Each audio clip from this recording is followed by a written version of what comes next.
EXJW Analyzer is back. That's right, I have switched the name of my channel back to what it was when I covered primarily Watchtower information, EXJW Analyzer. Now you might be wondering, WTF happened? Why did I stop covering Watchtower material, and why have I decided to start covering it again? Because yes, I am going to start covering it again, but more on that in a little bit because I want to get your feedback about how that's going to work. First of all, what happened? Before I tell you what happened, let me tell you what didn't happen, because and all this got kicked off. Thank you, Kevin, a somewhat contentious respondent to one of my other videos. He replied to someone else's message and basically had, with his theory that I quit making Watchtower videos, removed all my content because I was afraid that I was going to be attacked by Watchtower, which I thought was just fascinating and wonderfully amusing. I always feel like somebody's watching me. I asked him, or we got into a conversation, and he explained why he thought that, and it kind of made sense. Like, I could see where he was coming from, because back when, I'm trying to remember the guy's name, who made the Lego videos about Watchtower that were so funny.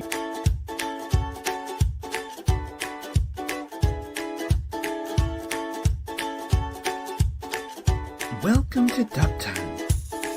This is a Lego town where Jehovah's Witnesses live. Ever wondered what life is like for a JW? Watch these direct yet light-hearted videos to find out. Kevin McFree, I think that's who it was. Well, he got sued by the Watchtower, and I believe it ended up shutting down his channel, and I left not long after that and pulled my stuff down. Also, so I can completely understand why someone would think that it was out of fear, but the funny thing about that, just for me to think that I was so monumentally impactful on Watchtower that they would come attack me is just so humorous to me.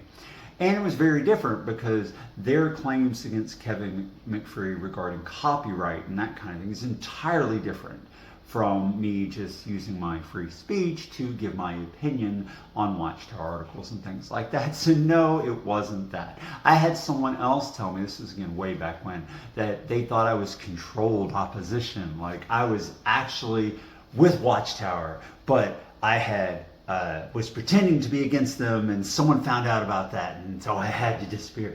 And just all this nonsense.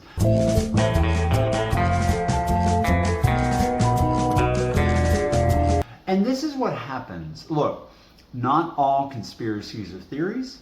Not all theories are conspiracies, but there is such a thing as a conspiracy theory, meaning that you have a theory about why something happened, and maybe even it seems to fit the facts that you know logically, but it just ain't so. And this is one of those things. So here's what actually happened. And for a long time, I had no intention of telling anyone. I didn't think anyone had any right to know my personal business or anything. But I thought about it after Kevin and I had a back and forth in the replies, and thank you again for that, Kevin, if you're watching. I thought about it, and a lot of people showed me a lot of love and support when I was doing the EXJW stuff on the channel.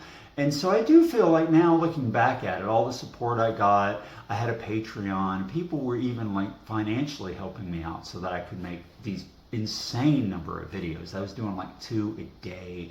I had millions of views on those videos.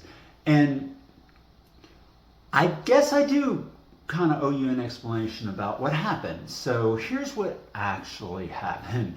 All conspiracy theories aside, I'm sorry, it's way less interesting than me being controlled opposition or being attacked by Watchtower. I figured out these shadow organizations. But I poured my entire existence into fighting Watchtower and exposing Watchtower.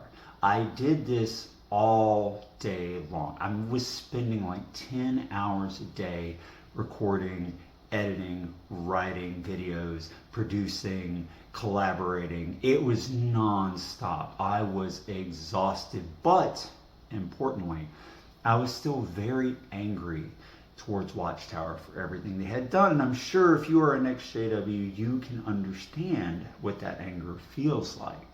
But I had gotten to the point where I was just obsessed with it, spending so much time, so much energy, so much effort. It had burned me out, and it was really bad for my mental health to be absorbed in all of Watchtower's propaganda all day long, all the time. And I had not done the things that I needed to do, like in order to fully detach from Watchtower. I hadn't built an external social network. I didn't have many friends, I think only one or two, who were not former Jehovah's Witnesses. I didn't have a job outside the house. I worked in the house. And I was neglecting my work as a self-employed software developer for a while. And I would like do huge binge projects over days when sometimes you'd see no videos would pop up. And I would get those projects out and get paid and then get right back into Watchtower. It was just incredible amounts of burnout. And it finally hit me that I couldn't keep doing this. If I wanted to overcome Watchtower, their indoctrination, to remove the cobwebs, I needed to be living a normal life with my family, with my kids, building a social network of friends outside. And I did that. Now, the government's response to COVID ended up obliterating the small business market that I was in. And that forced me to have to go and get another job outside. But that actually turned out to be a blessing too, because in having to do that, I had built a large network of friends rather than just a few friends who have never been JWs. And I want you to know, even though I stopped posting about Watchtower on the channel, I have actively unwitnessed to everybody I've known.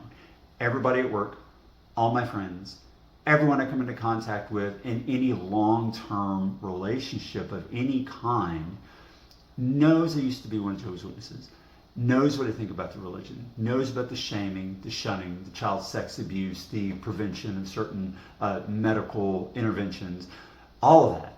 They're aware that it is a raging, horrible cult. So I have always been unwitnessing. I've never stopped doing that. But I had to stop pouring my entire life into Watchtower propaganda, because in doing that, I was not able to overcome the impact of what Watchtower had done to me. I needed to build a normal life. I needed to get out. And the way I analogize it is, the EXJW community, for me, right, I was on a journey out of Watchtower. The EXJW community was a rest stop along the highway I was traveling down. Life is a highway. I will ride it all night long. That was the kind of place that I stopped for a while to rest, to recover. It was very necessary for me to do that, to get it all out, to talk to other like-minded people who have been through the same things. But you don't pitch a tent at a rest stop. You certainly don't build a house there. At some point, you move on and continue on your journey. And that's what I did. And Beth did the same. Her story is her own, so I'll stick to mine. But now that I'm through all that, now that I've had 3 or 4 years of building a normal life, and especially having seen the greater picture of what's going on in the world and how Watchtower isn't the only high control group that exists, it seems to me to be important to accept and adopt back the label proudly of EXJW. I'm always going to be that. I'm always going to be a former member of the Cults of Jehovah's Witnesses. It has a big impact on who I am. Everyone I know, all of my friends who have never been JWs, are aware of my background in that organization. And so I thought it was time to put that moniker back on my channel, to reclaim the title of EXJW Analyzer. And to come back now that the anger is gone, now that all the cobwebs of the Watchtower are gone, now that I have a normal life in the world with regular friends and a job and my family and just all the things that I didn't have before when I was stuck in my recording studio or coding because I worked from home as a software developer. I wasn't venturing out into the world and actually learning how things really worked. But I've been doing that for the last 4 years. It's been a wonderful experience. I've made so many friends. I've learned so many things. And I'm slowly becoming a member of the real world in a way that I never was up until I was 40 years old when I was in the cult of Watchtower and Jehovah's Witnesses. So now that I'm in a very different place, and now that I have opinions, I'm not political, I'm apolitical in the sense that I think all of them are high control groups and I see cult behavior amongst all of them. But I do understand the need to function within the world in a normal way and to speak out about things that I see that are damaging and dangerous. And I think that our perspective, if you used to be one of Jehovah's Witnesses, I think our perspective as ex-JWs is very important for other people too, because we came from a cult. We know what propaganda looks like. We know what high control group tactics are, and we can see those. We can apply that pattern to other groups and institutions, be they political or social or religious or whatever. And I think people can learn from that through our experience, our collective experience. So now I'm proud to take back the label of EXJW Analyzer and to begin to talk about the Watchtower again, but not quite in the same way. Not that I'm not going to do the kind of analysis I used to do, and I want your opinion on that. What do you think would be useful to you and the people that you're trying to reach? Because I'm all ears for your suggestions in that. But primarily, I want to compare the tenets of propaganda against Watchtower material and also against other material that is not based in the Watchtower. I think the election was a victory for good government. It might also be called a victory for propaganda. So that you and other people can see that the same cult tactics that were used against us are used in a larger context against the population in general in order to engender control and compliance amongst them. And you must know that's true if you were formerly in the religion, in the cult of Jehovah's Witnesses. You must have seen the same shaming and shunning tactics over the past 4 years, this same propaganda tactics, this same attacking of anyone who didn't defend the narrative. You must have seen that. There's no way your eyes were closed to that the whole time. For a while, I didn't see it at first either, but then the attacking didn't start until about more than 6 months into 2020. Once I started seeing the attacking, it set off the red flags and opened my eyes to what was going on.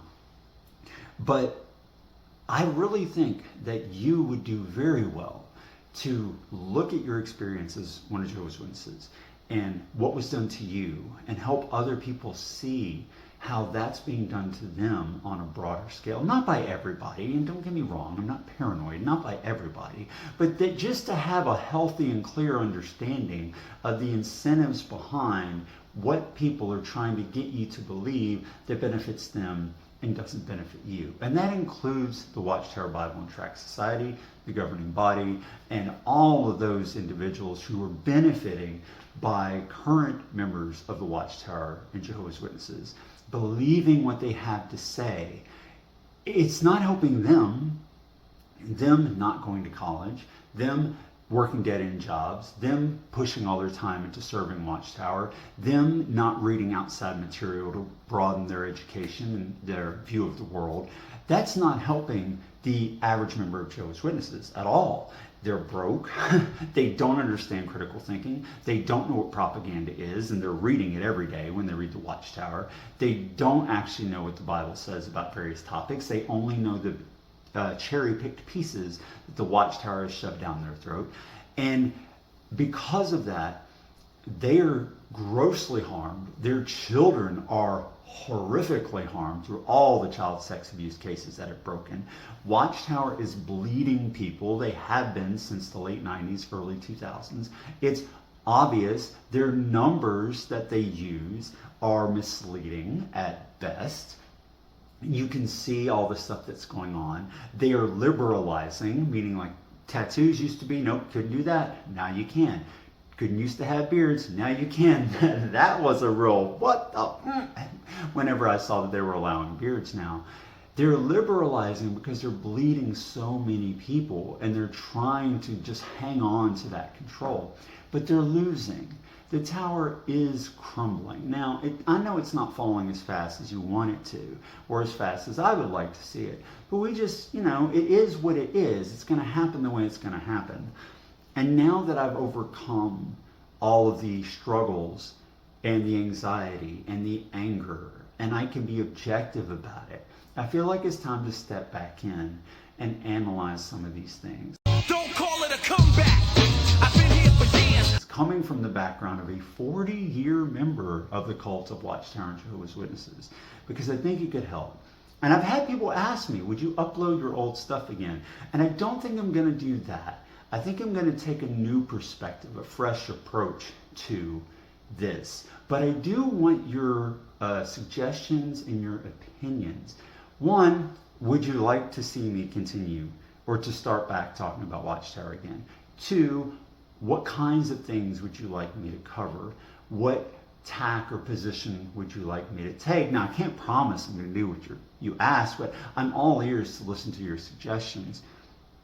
And I'm going to, it's not just going to be that. The other stuff I've been talking about of late, that's still going to come in here. And you don't have to watch anything you're not interested in, obviously. I might even put like a tag in front of the video name so you know if something is specifically about Watchtower or if it's about something else, be it political or social or whatever, just so you know, so you don't waste your time clicking on something you're not interested in. But let me know, what do you think? What do you think about me coming back, starting to talk about Watchtower again, at least sometimes? And what do you think would be beneficial to you and the people that you're trying to reach? Let me know in the comments. As always, I love you guys, and I hope that you are out there building your own life, trying to understand the world outside of Watchtower and not getting wrapped back up in any other cults or high control groups, but truly using the freedom that you gain from Watchtower to give you freedom from every other group as an independent, rational thinker. It's almost impossible to do that perfectly, but the more we can achieve that, the better off and the happier we're gonna be. So again, I love y'all. Take care, and let me know what you think.